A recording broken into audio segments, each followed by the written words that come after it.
Esse vídeo irá conter spoilers até o capítulo 184 de Sakamoto Days. Esteja avisado. Eu gostaria de fazer um pequeno prefácio para esse vídeo. Eu tenho um fraco por um tipo de personagem específico em mangás. Eu acho que você consegue entender que, é de forma bem fácil, não é um tropo incomum. Velhos fodões, velhos épicos, aqueles idosos que só aparecem, espancam metade do cast e fica por isso mesmo. Eu não tenho muito o que fazer sobre isso, é só um dos meus clichês favoritos de todos os tempos e é muito bom, assim, eu me divirto sempre que aparece um personagem nesse estilo. E recentemente eu encontrei uma iteração desse clichê quando eu estava lendo Sakamoto Days. Eu cheguei nos semanais de Sakamoto há um tempo atrás, até onde eu li, o momento da publicação desse vídeo. Sakamoto Days é um mangá que eu tenho acompanhado e gosto. Tem os seus momentos bem legais, ação ótima, personagens interessantes. Eu comecei a ler quando foi anunciado o anime, não parei, mas eu estou aqui para falar de uma coisa específica de Sakamoto Days. Especificamente uma unidade de personagem só, o Sr. Takamura. O Takamura se enquadra muito bem no clichê que eu citei no começo desse vídeo. Ele é um velho baixinho, aparentemente senil, parece sofrer com algum grau de demência, que usa a sua katana como uma bengala. É um dos personagens que é referido como um dos assassinos de mais alto gabarito do mundo de Sakamoto. Ele é apresentado a nós como um membro da Ordem. A Ordem, para quem não é familiarizado, é um grupo de assassinos lendários, assassinos extremamente proficientes, que são capazes de liquidar assim diversos dos seus pares e como se não fossem nada. É um nível incrivelmente alto. E o Takamura é rapidamente estabelecido como um dos, se não o mais forte membro da Ordem. A cena de introdução dele, especificamente, eu acho maravilhosa. Porque, bem, os membros da Ordem estão dirigindo seu humilde carrinho, indo em direção ao local de uma missão, quando de repente passa uma mosca, todo mundo se abaixa. O idoso simplesmente puxa a katana dele e corta o carro. Essa cena, eu sei que eu pareço um fanboy falando, mas porra, cara, olha o jeito que o personagem é introduzido, olha as sutilezas. Desde a introdução, nós já temos a noção de que Takamura é ridiculamente forte. Ele é um membro da Ordem respeitado pelos outros. E nós temos uma noção de uma das suas principais características. Ele tem uma forma de percepção, como o mangá descreve, diferente do resto das pessoas. Ele literalmente vê uma mosca passando e sente a necessidade de cortar o carro. Eu não sabia muito sobre ele quando eu comecei a ler, mas essa cena despertou meu interesse. Foi uma introdução boa. Eu acho que a principal força do personagem do Takamura é justamente como a sua simplicidade e como ele é uma encarnação desse clichê do velho fodão e como todos esses fatores são utilizados para alimentar a narrativa. Você estabeleceu o Takamura ali como personagem que não leva desaforo para casa, capaz de massacrar centenas de pessoas, que talvez seja o mais forte.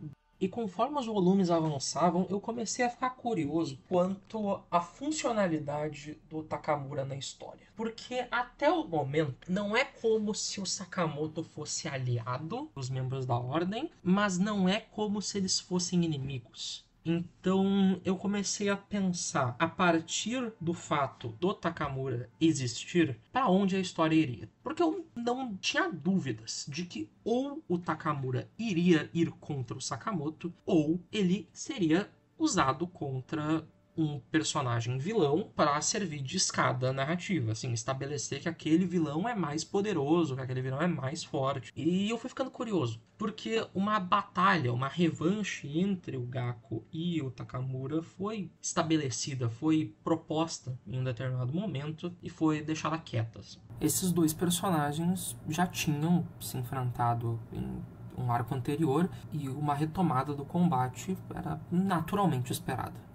E os volumes foram passando e Takamura sumido, o Gaku também meio sumido, assim, ele aparecia ainda, fazia umas coisas, mas o time dos vilões aumentava, o time do Sakamoto aumentava, e eu ficava me perguntando, onde será, como será que esse tropo vai ser executado? Aí eu cheguei no arco do museu. E eu acho que, não ironicamente, o arco do museu é o melhor arco de Sakamoto. Pelo menos até onde eu li. O arco do museu é um ponto de convergência entre o grupo do Sakamoto, o grupo dos vilões e a Ordem. As três tramas convergem. Takamura não está lá. Eles começam porradaria, tal, cada um atrás dos seus objetivos. Até que em um determinado momento de clímax, nós temos um callback da quadrinização de símbolos que aconteceram quando o Takamura apareceu pela primeira vez em uma luta. E nós descobrimos, tá, ele vai voltar.